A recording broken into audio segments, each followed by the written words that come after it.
aujourd'hui à propos de la sanction prise par le gouvernement français contre ma sœur Nathalie Yamb. Je trouve cela injuste et illégal. Pour un pays comme la France, le pays de la liberté d'expression, Nathalie Yamb ne peut pas être bâillonnée. Elle a le droit en tant qu'Africaine de défendre son continent et son peuple. Un peuple qui a besoin d'être reconstruit. Et Madame Nathalie Yamb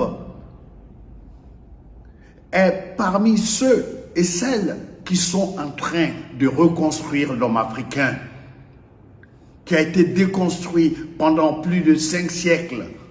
Je ne parle pas de l'esclavage arabo-musulman, donc on va dans les 1200 ans. Alors je vous en prie, vous n'avez pas ce droit. Quand vous avez défendu la liberté d'expression, quand Charlie Hebdo a été victime de ce que nous savons tous, vous avez fait des marches pour défendre la liberté d'expression. Alors pourquoi Nathalie Yamb n'a pas le droit de défendre son peuple, aider son peuple à reprendre confiance en lui, à se relever, avoir un peu de dignité, interpeller nos chefs d'État pour qu'ils lèvent la tête, même s'ils sont victimes de votre chantage. Écoutez, qu'est-ce qu'elle a dit à propos du Mali? Mais elle a raison de dire que le Mali a le droit de choisir ses amis. Ce n'est pas à la France de dicter aux pays africains francophones ceux qui doivent fréquenter ou pas. Vos histoires avec la Russie ne nous regardent pas. On n'est pas obligé de vous emboîter le pas. Ok? Le Mali est un pays africain. Et Nathalie Yamb, elle parle du Mali. Même quand elle critique M. Alassane Ouattara, c'est son droit en tant qu'Africaine de parler à son frère africain. Même quand elle critique M. Macky Sall, c'est son frère Macky Sall. Elle a le droit de critiquer. Mais vos journalistes, même souvent dans votre Assemblée nationale, vous humiliez nos présidents.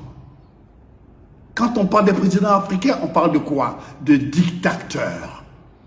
Ce sont les dictateurs que vous avez placés à la tête de notre pays.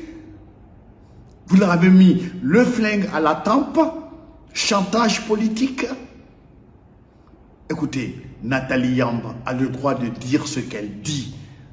Et vous n'avez pas le droit de l'interdire d'arriver en France. Parce que, si on me parle de réciprocité, ne poussez pas trop le bouchon. Parce qu'il y a des milliers de jeunes africains qui écoutent Nathalie Yamb. On a besoin de ces paroles. Ça nous soigne, ça soigne nos blessures. Il ne faut pas la bâillonner. Elle n'a pas dit d'attaquer les ambassades de France. Elle a dit aux Africains de prendre de la dignité, de prendre de l'épaisseur. Elle a le droit de dire ça. En France, là-bas, il y a des gens qui nous méprisent, qui parlent mal des Africains, qui nous insultent avec leur insolence, leur arrogance. Des mal élevés notoires. Ils ont le droit. Mais pourquoi pas Nathalie Yamb?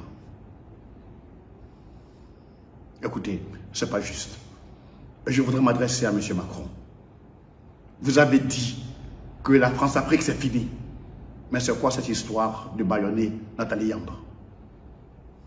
C'est pire que la France-Afrique. Alors, ressaisissez-vous. Ressaisissons-nous. Ne poussons pas les gens à prendre des décisions comme l'ont fait les Algériens. La valise ou le cercueil. Et Nathalie Yamb est pour nous un calmant qui nous aide à nous reconstruire. L'Afrique en a besoin. Cet esclavage économique, cet esclavage tout court, n'a que trop duré. Il faut que ça cesse. Alors, M. Macron, s'il vous plaît, corrigez le tir. Je vous en prie. Merci.